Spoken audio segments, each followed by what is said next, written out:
Have you ever felt outmatched by a challenge, that knot of dread in your stomach telling you you're not good enough?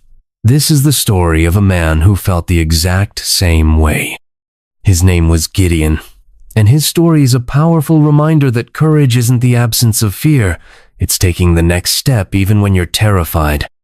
It's for anyone who has ever felt small or insignificant, and it shows where true strength really comes from.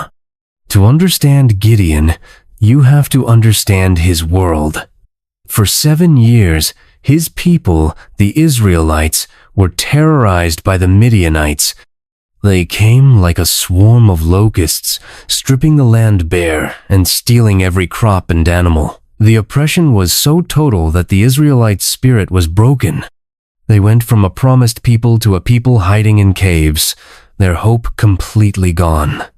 It's in this world of fear and darkness that we find Gideon, not as a hero, but as a man hiding from the shadows.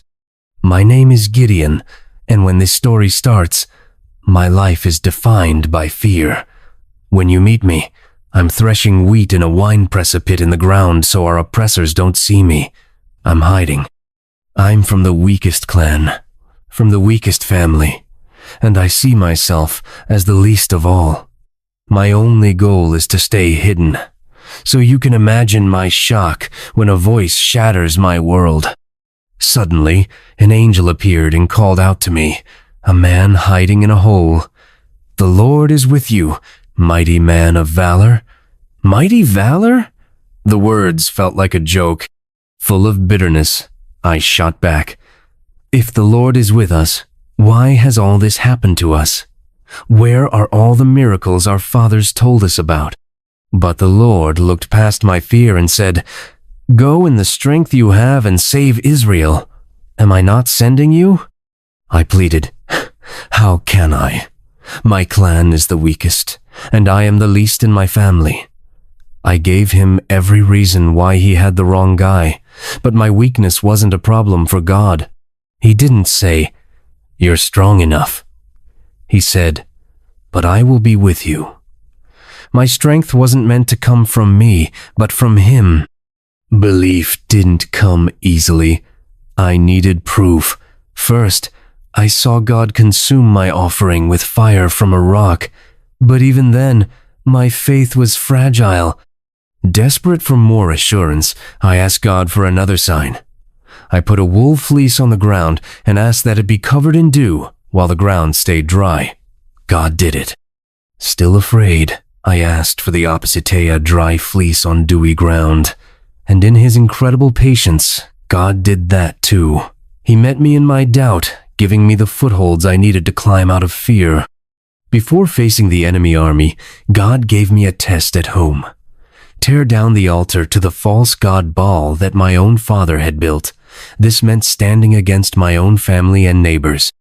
I was terrified, so I did it at night. This showed me that courage wasn't being fearless. It was being obedient even while afraid. When the townspeople demanded my death, my father surprisingly defended me. That one small, terrifying act of faith started a shift. It was time to fight. I gathered an army of 32, 0 men, and for a moment, I felt confident. But God said, "You have too many men," explaining that he wanted Israel to know that their own strength didn't save them. First, he told me to send home anyone who was afraid. 22, 0 men left. I had 10, 0. Then God said, "There are still too many." After a final test watching the men drink water, I was left with just 300 soldiers. 300 men against an army like sand on the seashore. It was impossible. But that was the point. All I had left was God's promise. Overlooking the massive enemy camp, I was terrified again. So God sent me to spy on them, where I overheard a soldier telling a dream how a simple loaf of barley bread had toppled a tent. His friend interpreted it. "This is the sword of Gideon. God has given Midian into his hand." Hearing that God would use something so humble to win, my fear shattered. The battle plan was just as strange.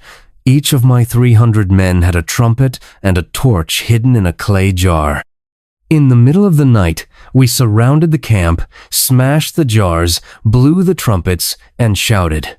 The enemy awoke to what sounded like a massive army, panicked, and turned on each other.